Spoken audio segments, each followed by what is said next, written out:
Ассалаумағалейкум достар, менің есім Мерғали Дүйсен. Бұл менің YouTube каналым. Менің YouTube каналыма тіркеліп, пікірлеріңізді жазып, лайктарыңызды басып, мені қолдап отырыңыздар. Қыса-қысы. Авторы Мұрат Кенжебаев. Ей, сенің басың жасай ма? Тым жақсы оқуыңды тастап не көрінді? Саған сол оқуды оқытамыз деп соңғы ұрғашы сиырды саттық қой. Артыңда қалған бауырларыңның аузынан жырып, сен оқысын деп саттық емес пе? Әділдік дегеннен шет қақпай бола бергесін, менің де үйімнен заңгер шықсын деп едім. Деген әкесінің даусы құлағына естіліп жатқан заңғардың ойы сан-саққа қашып жатыр. Бұл сол кезде әкесіне күле қарап отырып: «Әке, сен сол баяғы түсінікпен өмір сүрдің. Біз де солай болса екен дейсің. Адал өмір сүріп, дымна дымсыз жарымай жүру үшін өмір бойы карьерде тас тиіп өттейсің бе енді? Көзіңді аш, әке, ол заман өткен. Ендігі заман іскерлер мен заман ағымына қарай бейімделе білгендікі. Мен брокерлік жұмысыма қажет болатын білімді алдым. Енді қалғанына уақыт жоғалту ақымақшылық деп ойлаймын. Көбірек табыс тапсам, мына бауырларыма көмектессем, не сайып? Брокерлік ол әлемді нарықта бар қызмет. Онымен де адал нан тауып жеуге болады, деп барынша түсіндіреді. Әкесі қолын бір сілтеп бөлмесіне кетіп қалды. Байғұс анасы ғана: «Ештеңе етпес балам, әкеңді білесің ғой. Қатып қалған қағида, оңай жолмен келген ақшаның бәрін харам дейді. Солай жаратылған жан, енді оны өзгерту қиын балам. Ренжіме әкеңе» деп жылы жауап қойғысы келіп еді. Баласы заңғар: «Ту апа, қойшы осы. Неге түсінбейсіңдер енді? Бұрынғымен өмір сүретін заман емес. Ескі ойдан арылмасаңдар, мына нарық заманында аштан өлесіңдер. Ал Құдай аузыма сал, Құдай дейтін қалды. Есектің артын жусаң да мал тап деп бекер айтылмаған. Әрекет жасау керек, ортада айналу керек» деп ашынып жатқанда бөлмеге әкесі қайта кіргенді. «Ей, сен не? Білгісіз сынып зұқылдап отырсың. Саған мал таппа, есектің артын жума дедік пе? Не тапсаң да адалынан тап. Қыса-қысын жеме. Бұрықыр деп отқаның делдадық болса, адал делдал көрсем көзім шықсын. Делдал сатушыдан да, алушыдан да алдап пайда көруші. Мен не өмірге кеше туылдым ба? Әлде көп ақшамен мені алдап, аузымды арамдайын деп жүрсің бе? Ақылыңның жеткен жері осы болса, бар, кет. Қай қалаңа», деп әбден ашынды. Бұл отбасының отағасы Қамбар, жасы 48-ге келген орта бойлы, төртбақ денелі, күнге күйген қоңырқай жүзді жігіт ағасы. Әйелі Бәтима. Ұлының үлкені осы заңғар, одан кейінгісі Айбар, сосын кіші қызы Жұпар. Қамбар шынымен де көзін ашқалы Ұлутас карьерінде жұмыс істеп келеді. Басында жүкші болып кірсе де, соңғы 5-6 жылда тас кесетін комбайнер, әрі шебер, мастер дәрежесінде бастық. Қамбардың бір күйігі, уақытында тумалас бауыры Жаппар жазықсыз жала жабылып 5 жылға сотталып, Ресейдің Колыма жағында туберкулезден қайтыс болған. Жазсыз кетіп бара жатырмын дегеніне бір күйініп еді. Сүйгін елге әкеле алмағанына тағы күйінген. Әйелі Бәтима бұрынырақ майда шүйде сауда жасап көріп еді, келіспеді. Келіспегенде қалай? Кіші қызына құрсақ көтергенде ауырып қалды. Содан өзін өзі күтіп, үй шаруасымен үйдегі азын-аулақ малдың жем суына қарасады. Ол кіші қыз да қазір 4-ші сынып оқитын жасқа жетті. 2 жылы мектепте 8 оқиды. Үлкен ұлдары осы заңғар сабағын жақсы оқып, Алматыға оқуға кетем дегенде әкесі: «Балам, адам өмірді таза сүру керек, әділетке талпыну керек. Заман өзгеріп, Қазақстан жаңа бағытқа түсті енді. Қазақстан әділдікке жол жеткізуге көмек беріп отырар заңгерлер керек. Оқысаң, заң жағын оқы» деп бір сиырды сойып сатып қалтасына салғанда. Енді міне оқығанына жыл жарым болмай сырттайға ауысып, брокерлікпен айналсам деп отыр. Содан әке күйінбегенде кім күйінсін. Үйіне бір аптаға келдім деп келген заңғар ертесіне жол сұңқаға киім кешегін салды да қайта қалаға кетті. Заңғардың ендігі мақсаты біреу. Ол жылдам баю, сол арқылы әке-шешеге өзінің дұрыс екенін дәлелдеу. Ата-анасына сылқитып үй салып берсе, жаңа көлік алып берсе, ауылдағылар таңдай қағардай жағдай жасап қойса, бұл қаланың мықты жерінің қызына үйленіп келін апарса, әке-шеше қайда барады түсінбей. Өздері ақ әлі күлімдеп маңдайынан сүйіп қарсалар деген арман ойдың жетегіне түсті. Бұл өзінің курстасы болған, кейін оқудан шығып қалған Шымкент жақтың жігіті Беркін екеуі сіздің үй деп аталатын брокерлік конторға жұмысқа тұрды. Алғашқы айы мардымсыздау болды. Клиент іздеу, олармен келіссөздер жүргізіп, оларды осы өздерінің конторасына клиент болуға көндіру. Табыстарда мардымсыз аз болды. Табыстың бәрі сіздің үйдің директоры Ерахаға кететін. Ераха деген бұрын боксер болған, жарақатқа байланысты спорттан шеттетілген, еңселі, білекті, түсі суық, 30-дарға келіп қалған жігіт. Көп сөйлемейді, бетіңе бір қарағанда көздері тесіп өтердей адам. Бір күні бұның жолдасы Беркін: «Зақа, іштен 4-5 бланкіге мөрі басып алып шығаламыз ба?» Жігіттер өтініп еді. Олар да аттарына үй рәсімдемекші дегенде, бұл: «Осында алып келсеңші, Ерахаға жолықтырып, үстіндегі пайызына кешке кафеге барып дұрыстап тамақтаналық» деді. «Ой, Зақа, онда бізге тиын тебен қалады. Ал мынадан нақты пайда көрейін деп тұрмыз. 4-5 бланканы ана есепші білмейде қалады. Оларға керегі тек мөрі бар қағаз. Басқасын өздері қатырады. Бізге $2000 лақтырады. Зақа, бакстар келе жатыр, бакстар. Бұл біздің шанс. Не тормози, сникерсни» деп бұны ынталандырып қойды. Сонымен жұмыс аяғында Ераха шығып кеткен бойда, бұл есепші әрі секретарша қызды алдаусыратып тұрғанда, Беркін бланкілерге мөр басып шығып кетті. Расында да ертесіне Беркін $2000 әкелгенде жүректері жарыла қуанды. Бұлар Алматының шетінен кішігірім үй тапты. Оны ұзақ мерзімге жалдады. Астарына BMW көлігін алды. Бұлар енді өздері тікелей келіссөз жасап, қағаздарды өздері рәсімдей беретін жағдайға жетті. Ераха өз үлесін беріп қойып, арғарай контор атынан жұмыс жасау мүмкіндігін алды. Бір күні 22-25-тердегі келіншек келіп, Алматыдан үй алмақшы екенін, арзандау жақсы үй тапса сатып алатын ниетін білдірді. Иненің көзінен өтірдей болып тұрған екі жігіт зыпылдап, ауыл келіншегінің басын айналдырып, көптен өтпей тұрған бір үйді өткізіп жіберді. Сөзге алданған байғұс келіншек қол қойып тұрған қағаздардың кәдімгі ксеркстен өткен копия екеніне де мән бермеді. Ол кезде ксерокопия әлі де болса көп адамға таңсық еді. Сөйте бұлардың өмірі қызықты, әдемі бола бастады. Оның үстіне заңғарда 2 бөлмелі өз үйін сатып алған. Қытайдан тауар тасып жүрген Хасан деген кісінің Зуля негізгі аты Зүлфия деген қызына да көңілі кетіп жүр. Аралары тым жақын. Қаланың ерке қызы кейде бұның үйіне қонықта қалып жүр. Бұл оған үйленейік, ауылға ата-анама таныстырайын. Сол жақтан той жасап, 1-2 ай тұрғасын келеміз ғой қайта дегеніне Зуля үзілді кесілді қарсы болды. «Зарик, жаным, это так скучно. Осылай тұра берейікші. Жас кезде саяхаттап, қыдырып көңіл көтеріп қалайық. Семья болуға үлгереміз әлі» дегенді бұл да құп көрді. Расында да сау басқа ерте қымбат киіп не керек деп бұл солай тұра бермек болды. Бәрі де солай жақсы бола берер ме еді, мына бір шулы оқиға болмағанда. Бұлар таңертеңгілік жұмысқа келгенде сіздің үй офисін маска киген жасақтар қоршап тұр екен. Бұл шетірек тұрған біреуден «Мұнда не болып жатыр» деп еді, ана кісі «Мынау алаяқтардың мекен екен, түнде бастығын ашынған біреулер атып кеткен. Енді арнайы жасақпен келген тергеушілер офисті тінтіп жатыр» деді. Бұл барарында бармасында білмей тұр еді.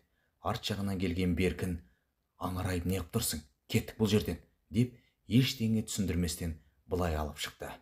Екеуі Беркіннің көлігіне отырғасын: «Зақа, бәрі бітті. Ераханы атып кеткен.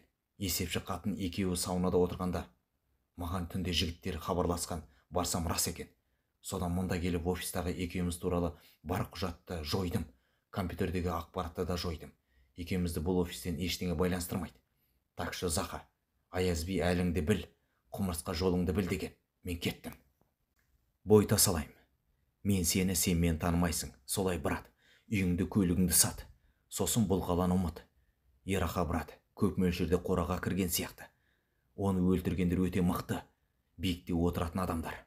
Сондықтан кету керек. 1-2 жыл тырп етпей, бұғып жату керек. Тарт бауырым батсыңа. Бірден аулыңа барма, үлкен қалаға жасырын. Екеумізді кім іздер дейсің, сонда да сенім барма, жасырына тұрайық, деп бұған қарады. Бұл қалада тұрып, қаланың қылмыс әлемінің анау-мынау әрекеттерін жақсы түсінетін Заңғар, сонда ешқандай шанс жоқ па? Ұсталсақ біттік пе? Бізді ары қарай іздемейді деген үміт бар ма? Жоқ болса несіне қашып әуре боламыз? Тыныш, милицияға өзіміз барайық.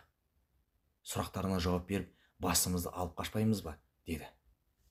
Зақа, милицияға барғаның, өлімге өзің барғаның. Олар кімнің тапсырмасымен офисті тінтіп жатыр дейсің? Олардың бәрі қылмыс әлемімен тығыз байланыста.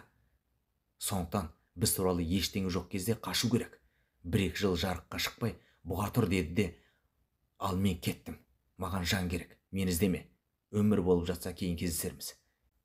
Мен де сатуға болатынның бірін сатып, елге кетем. Тыныш жатам, кейін ауылдан бір қозғалыстар қарастырармын, деп көлігінен түсіріп кетті. Заңғар таныстары бар, саудагерлері бар, солар арқылы үйін, көлігін, дүние мүлкін жылдам өткізді де ауылға тартты. Бұларды онша қатты іздеп жатқанда адам жоқ еді. Бұл ауылына баратын болып пойызға билетін алып, вагонға мінгелі тұр еді. Сен, бұл сенсің ғой, оңбаған. Не бақшиып қалдың? Маған ксерокопиямен біреудің үйін сатып жіберген сен ғой. Мен сенің кесіріңнен 2 балыммен қаңғып көшеде қалдым. Күйеуім өлгесін, ауылдағы үйімді сатып, қарызданып осы балаларым үшін қалаға келіп едім. Енді міне, тентіреп үй жоқ, ақша да жоқ, вокзалға қонып жүрмін.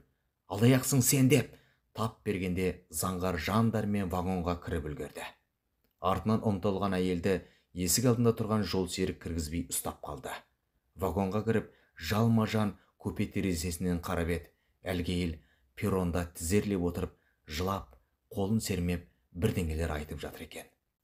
Заңғар бәрін ұмытқысы келіп, көзін жұмып жата кетті. Бұл 1997 жылы еді. Заңғар қанша ұмытқысы келгенмен, бұл оқиға бұның алдынан қайта шығатынын білген жоқ. Шыққанда да өте қатты салдарымен шығуға дайындалып жатыр еді. Әзірге пойыз Заңғарды туған ауылына қарай алып барады. Алда 21 ғасыр. Заңғар аурухана төсегіне таңылып жатыр. Қанша жатқанын да білмейді. Есін жиғалы осында. Не болды? Кім істеді деп ойбайлап, әйелі келіп кетті.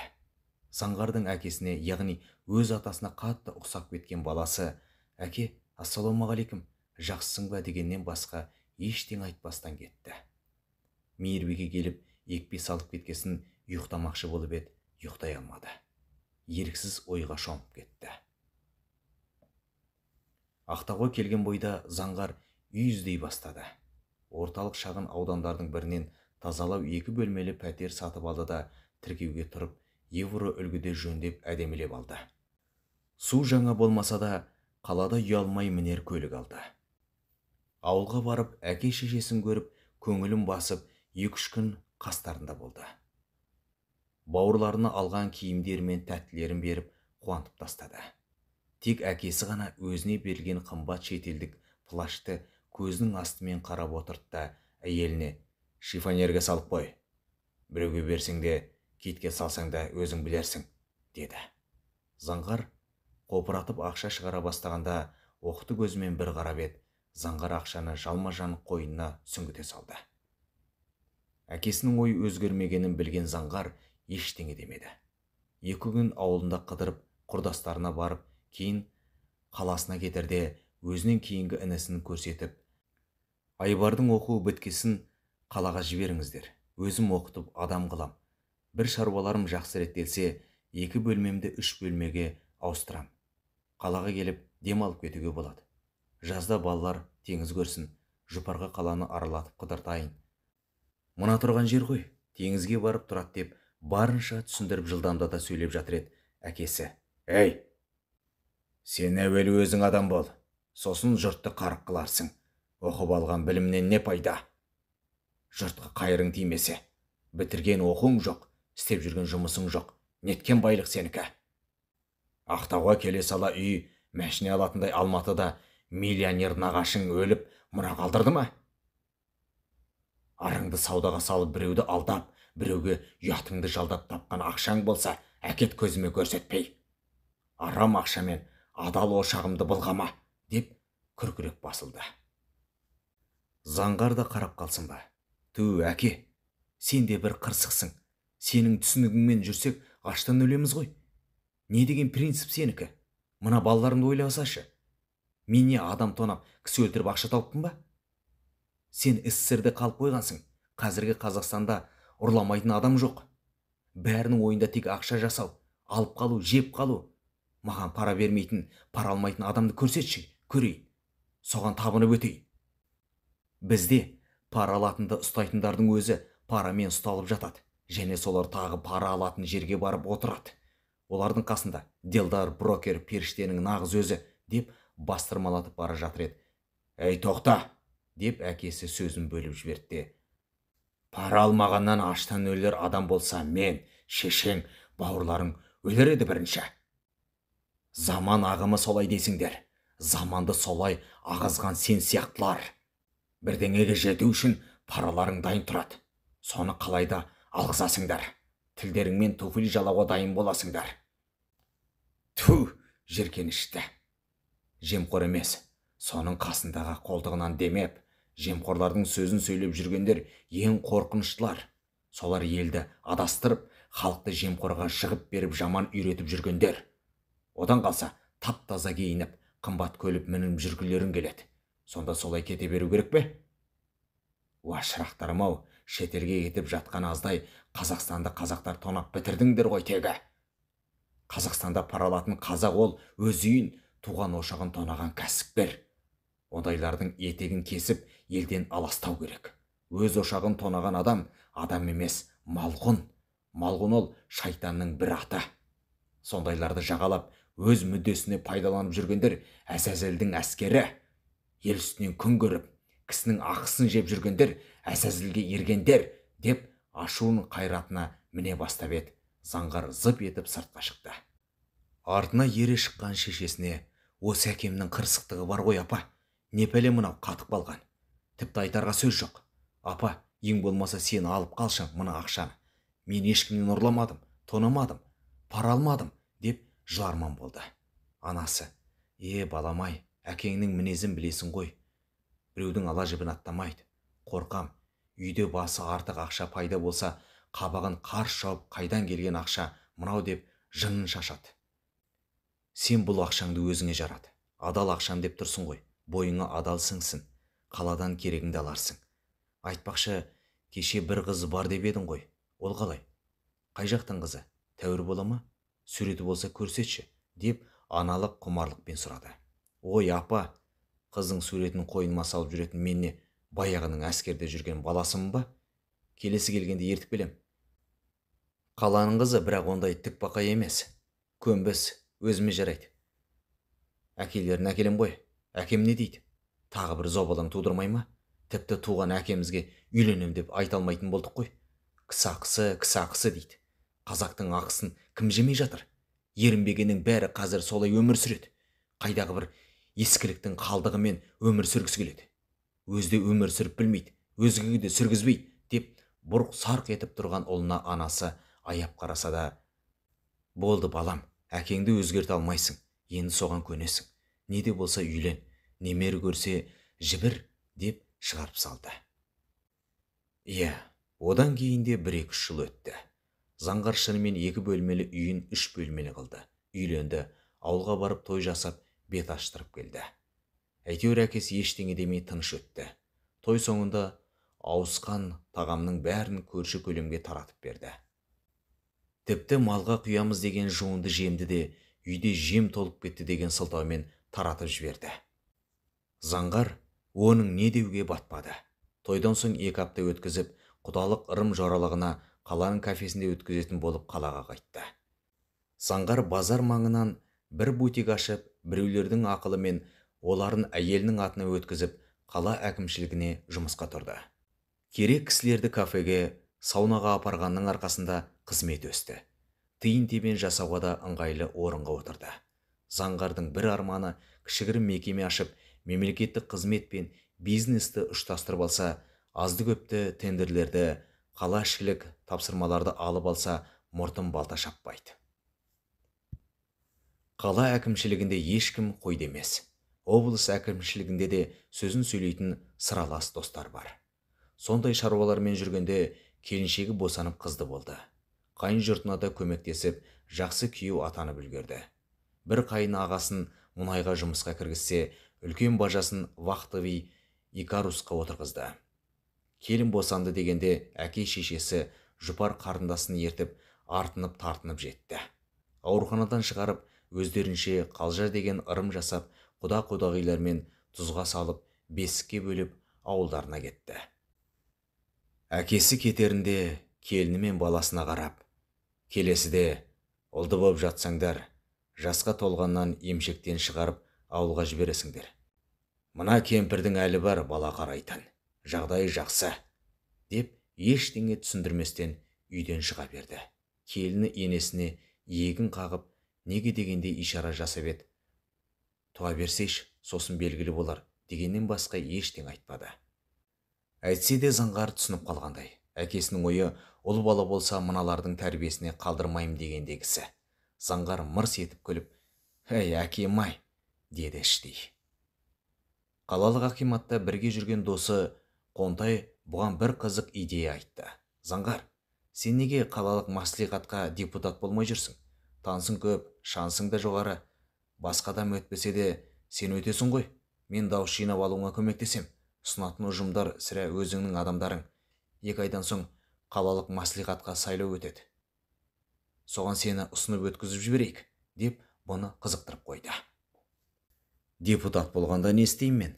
деген сұрағына Қонтай, «Ештеңе де істемейсің. Халықтың ақшасына әкімнің сөзін сөйлейсің. Әкім не десе соған қол шапалақтап отырасың. Сол жеткілікті. Ол жерде саған айлық төлемейді, бірақ салықтан босатыласың.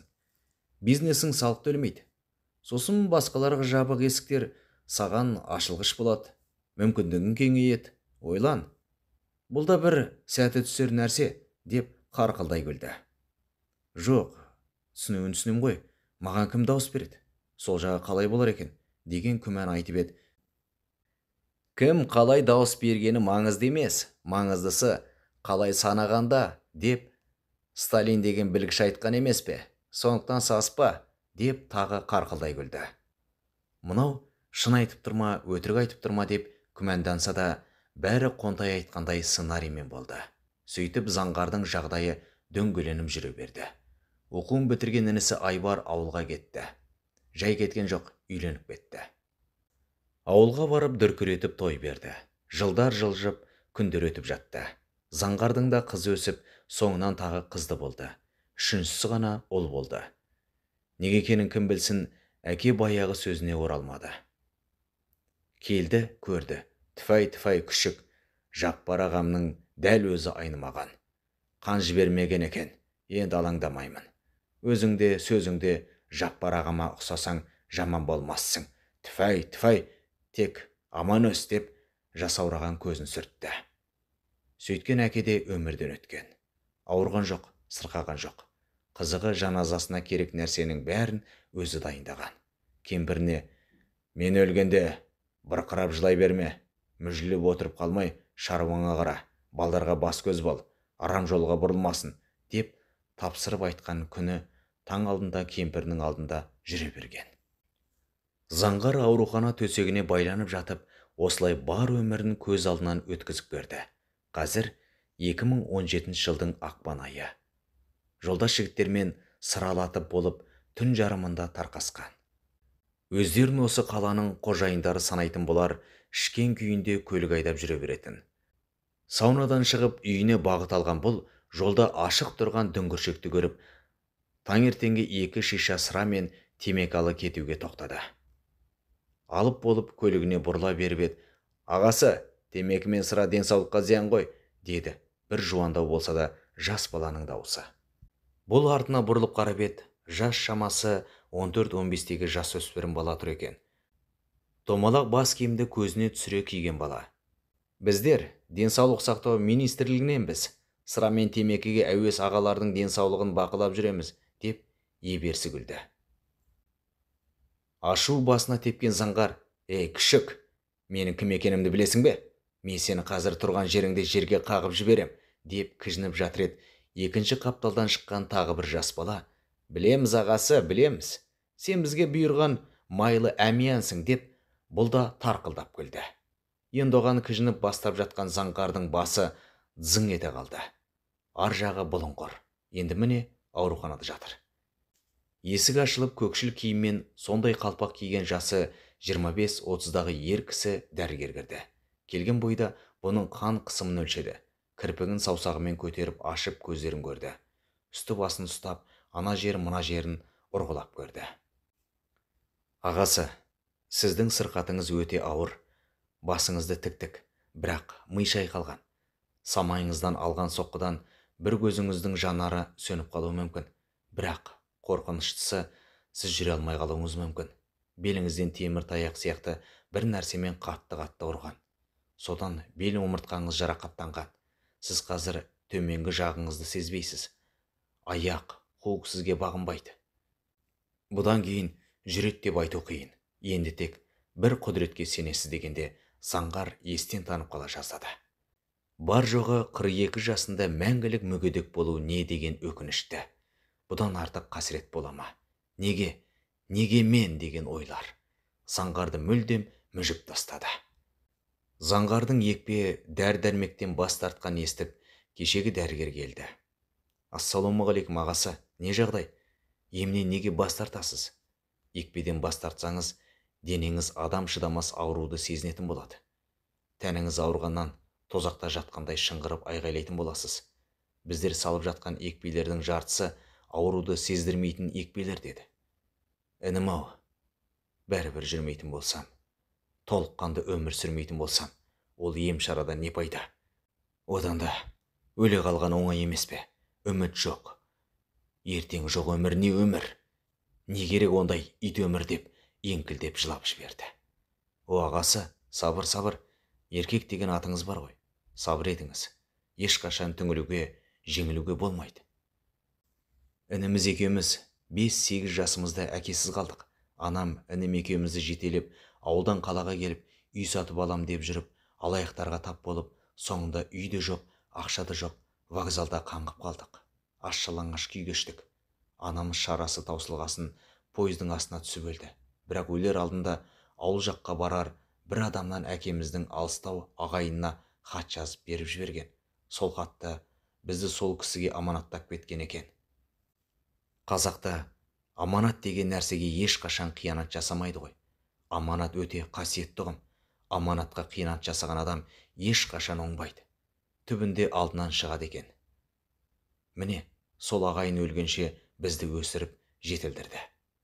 Егер анамыз сондай қадамға бармағанда, мүмкін біз бұзақыларға қосылып, ұрлық қарлыққа барып, бұзылып кетер медік. Кім білсін, не нәрсенің де бір қайыры бар деген сол шығар.